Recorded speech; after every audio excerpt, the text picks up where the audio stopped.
8वें सुरुति रूपी कमल में जो होता है, ये बहुत ऊंचे दर्जे की चीज़ है, जिसे चरणदास जी बता रहे हैं। 4 द्वार बहु बाजन बाजे, अनहद शब्द महाधुनि गाजे। दिव्य रूप जहाँ लगी केवाड़ा, जाके आगे वास सुठारा। दिव्य रूप अर्थात ब्रह्मलीन वहाँ जग हो जाता है जब नाद प्राप्त होता है। जोगी लोग ध्यान में मगन हो जाता है। आत्मस्वरूप का ज्ञान की चीज़ है, ऊंचे दर्जे की चीज़। इसीलिए कबीरदास जी बता रहे हैं, कोई महान जोगी ही से समझा सकता है, इस नाद के बारे में बतला सकता है। वो साधारण मनुष्यों और साधारण सन्यासियों के बस की, साधकों की बस की बात नहीं है, समझ की बाहर की चीज़ है। कोई एकाक बिरला प्राप्त होता है। इसीलिए इसे समझा सकता है जोगी, गुरु ही जोगी साधकों को इसके बारे में समझाकर साधकों को ज्योति ब्रह्म तक पहुंचाता है, जो कि बहुत ऊंचे दर्जे की चीज़ है, जिसे वेद में कहा गया है, बीज अक्षर परम बिंदु अनाद तस् उपरि व्यवस्थितम स्व शब्दे 4 अक्षने सीने निशब्दम परम पदम। बीज अक्षर ही परम बिंदु है, और बिंदु के ऊपर ये बिंदु ध्यान में, बिंदु का ध्यान होने के बाद ये बिंदु में सूक्ष्म रूप से आत्मा वर्तमान है, और इस आत्मा में सूक्ष्म रूप से ही परमात्मा विराजमान है, जो कि आत्मस्वरूप का ज्ञान का चीज़ है।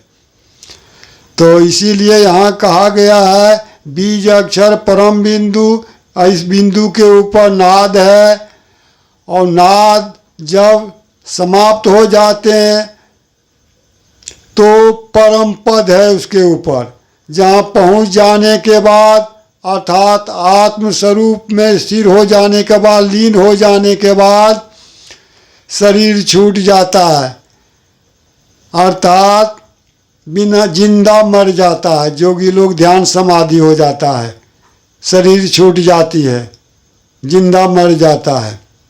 यही आत्मज्ञान है, यही परम तत्व का ज्ञान है।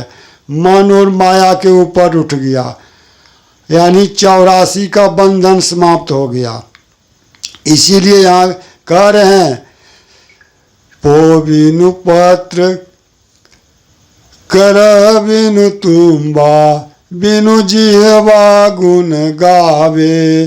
गावन हर के रूपन रेखा, सदगुरु होय लखावे। अपक्षिन खोज मीन को मार्ग, कहे कबीर दो भारी।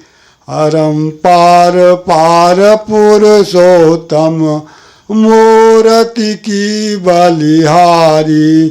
यहाँ कबीरदास जी कह रहे हैं कि जब पक्षी आकाश से उड़ जाती है और मछली पानी से निकल जाती है, उसके मार्ग को कोई नहीं ढूंढ सकता कि पक्षी किधर गया और मछली पानी से किधर गया, क्योंकि पानी में मछली का कोई पैर चिन्ह नहीं छूटता है, न आसमान में पक्षी का कोई पैर का चिन्ह न निशान छूटता है।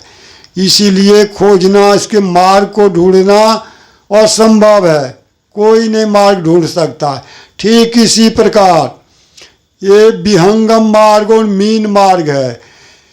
ये विहंगम और मीन मार्ग गुरु के ज्ञान के ही प्रताप से जाना जा सकता है, और इस ज्ञान के प्रताप से ही उस परम तत्व आत्मस्वरूप ज्ञान में पहुंच सकता है, कोई करोड़ में एकाग।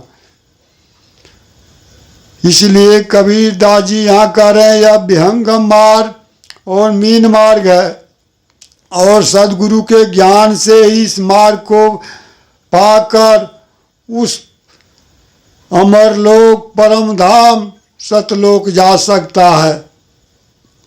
इसका न कोई पद चिन्ह है, इसीलिए इसको खोजना असंभव है सब लोगों को। ये गुरु के कृपा से ही संभव है और ज्ञान के प्रताप से ही वहाँ पहुँच सकता है। इस वहाँ पहुँच जाने पर अपरंपार पार पुरुषोत्तम मूर्ति की बलहारी, जो वहाँ पहुँच जाता है वो परंपार पुरुषोत्तम परम पुरुषोत्तम में समर्पित हो जाता है। यानी जीव ब्रह्म से मिलकर ब्रह्म हो जाता है, यानी आत्मा परमात्मा से मिलकर परमात्मा हो जाता है। इसीलिए गीता में कृष्ण भगवान कहें अर्जुन को, आत्म चिन्ह परमात्म चिन्हो अगीता मध्य कृष्ण कह देनो। कृष्ण भगवान ने कहा अर्जुन के, है अर्जुन पहले आत्मा के चिन्हो, क्योंकि आत्मा ही परमात्मा सूक्ष्म रूप से वर्तमान है। यदि तुम आत्मा के नहीं पहचान करोगे तो परमात्मा का ज्ञान कहाँ से होगा, परम तत्व का ज्ञान, आत्मस्वरूप का ज्ञान। इसलिए मन और माया से जब तक न उठोगे तब तक परम तत्व का ज्ञान और संभव है और कल्याण भी और संभव है। हरि ओम तत्सत।